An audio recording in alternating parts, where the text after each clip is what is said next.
When journalist Michael Pollan set out to write about the effect of psychedelic drugs on conditions such as depression, addiction, and anxiety, his intention was not to write what is likely his most personal book ever.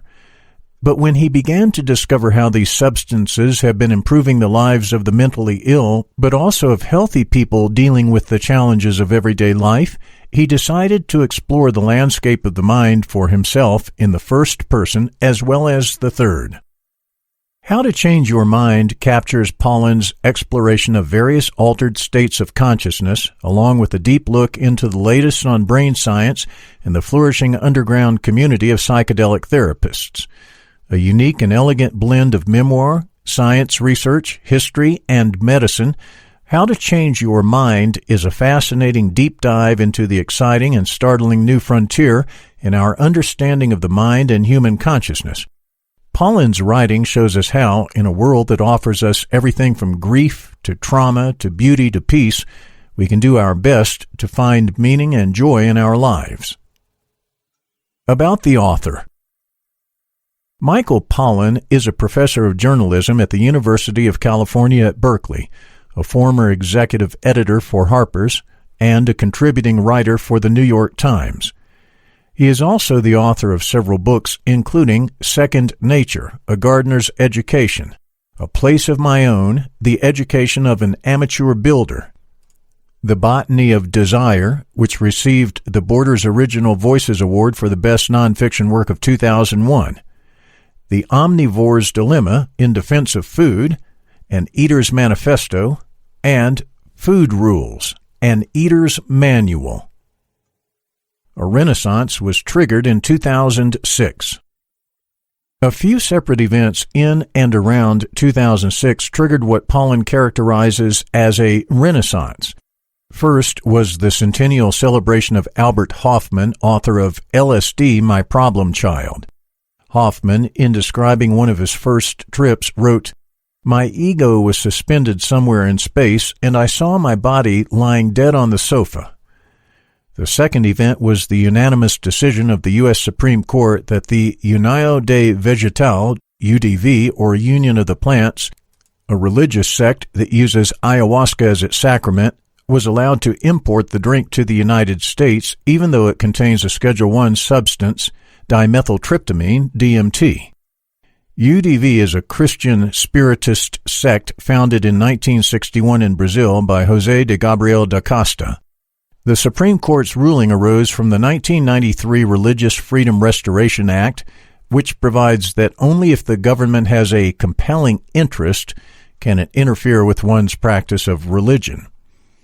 Also around this time, Roland Griffith published Psilocybin Can Occasion Mystical-Type Experiences Having Substantial and Sustained Personal Meaning and Spiritual Significance. This was maybe the first rigorously designed, double-blind, placebo-controlled clinical study in several decades, if not ever, to analyze the psychological effect of a psychedelic. Griffith recruited Bill Richards, a master clinician psychologist, to help guide psychedelic trips for participants in the research. Richards believes psychedelics have powers to unleash truths in our lives that we cannot put into words. He wrote, "You have to imagine a caveman transported into the middle of Manhattan. He sees buses, cell phones, skyscrapers, airplanes. Then zap him back into his cave. What does he say about his experience? It was big. It was impressive. It was loud.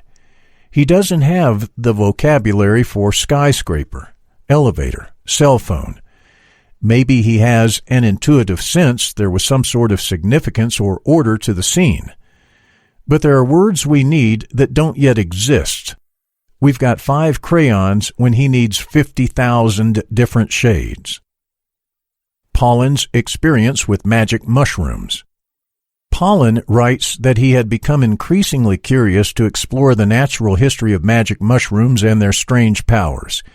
He wanted to know where they grew and how and why they evolved the ability to produce a chemical compound so closely similar to the neurotransmitter serotonin that the compound is able to temporarily take over the mammalian brain.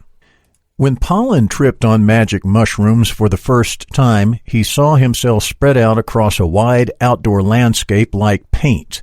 He writes that, under the influences of acid, magic mushrooms, and DMT from the venom of a toad, he experienced his sense of self dissolving like butter, blowing away like a leaf in the wind, and then exploding.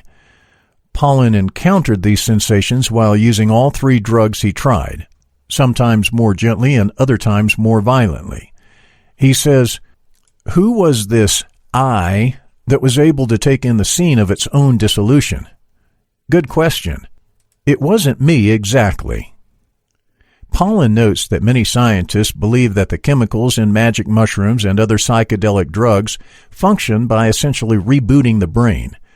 If the brain is stuck in certain narrow ruts of thinking, these ruts that lock us into particular patterns of thought and behavior are dissolved and temporarily suspended in a way that allows us to break the patterns. Our normal defenses are suspended for a period of time, and this creates an opening where we can re-examine ourselves and get some perspective on our habitual ways of thinking and doing. Pollan's LSD trip. Before Pollan experimented with LSD, Fritz, Pollan's LSD guide, asked Pollan to do a session of holotropic breath work.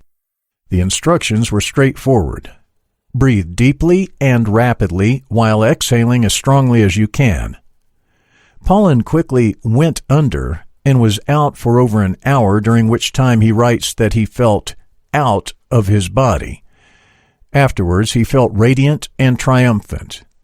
His wife later found him unusually chatty and available, no longer rushing off to do the next and then the next thing. Psychedelics in psychotherapy. The idea that psychedelic drugs could improve your mental health may sound absurd to you. After all, hallucinogenic drugs have often been blamed for bad trips that have resulted in stays in the psych ward. These drugs, according to popular culture, can literally make you crazy. But according to Pollan, researchers at institutions like New York University, Johns Hopkins, UCLA, and Imperial College in London are discovering that, when administered in a controlled, supportive therapeutic setting, psychedelics can actually treat your mental health problems. They're also finding that psychedelics may have incredible things to teach us about how the mind works, and also why it sometimes fails to work properly. And, compared to other psychoactive compounds, psychedelics are widely regarded as safe and non-addictive. It is basically impossible to overdose on a psychedelic. Rats in a cage presented with a lever to administer drugs like cocaine and heroin will press the lever repeatedly until they die. With LSD, they press the lever only once. Of course, Pollan notes bad trips do sometimes happen, especially when psychedelics are used carelessly. Those who are at risk for schizophrenia may experience psychotic breaks on psychedelics, and it is not unheard of for people to do foolish things under the influence that can get them hurt.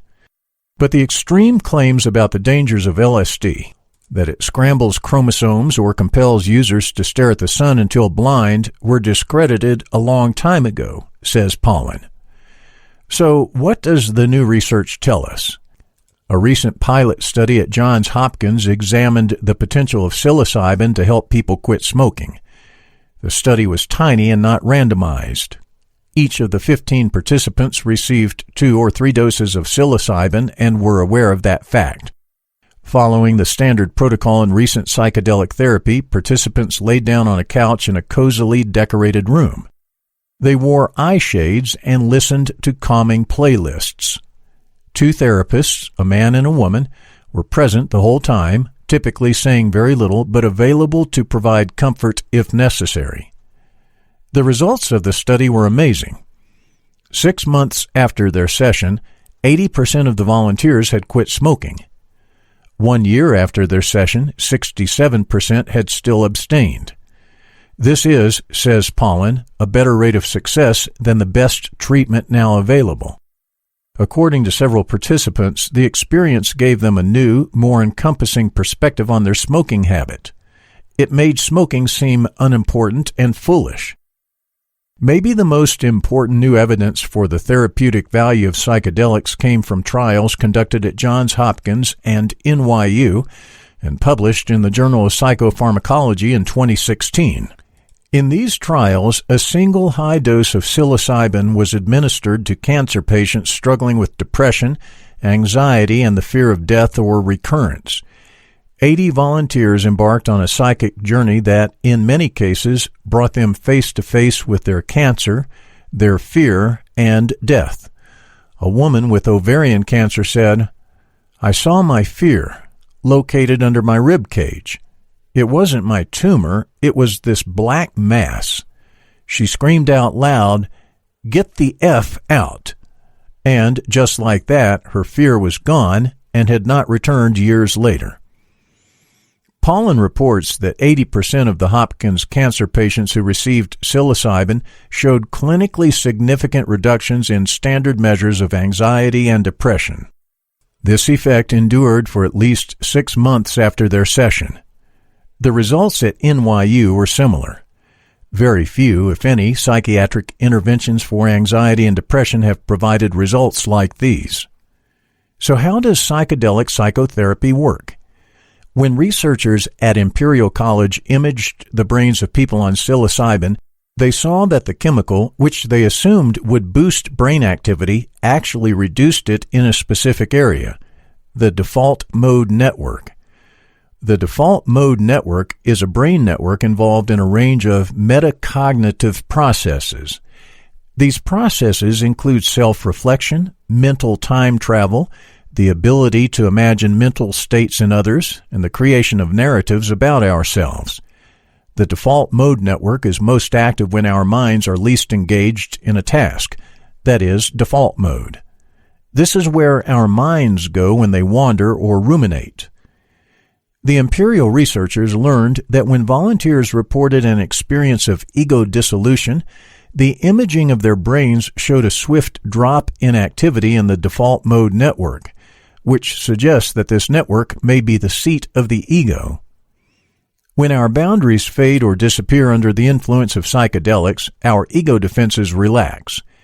This allows unconscious material and emotions to enter our awareness. It also allows us to feel less separate and more connected to other people, to nature, or to the universe. And indeed, a renewed sense of connection is exactly what volunteers in the various trials for addiction, depression, and cancer anxiety trials have all reported.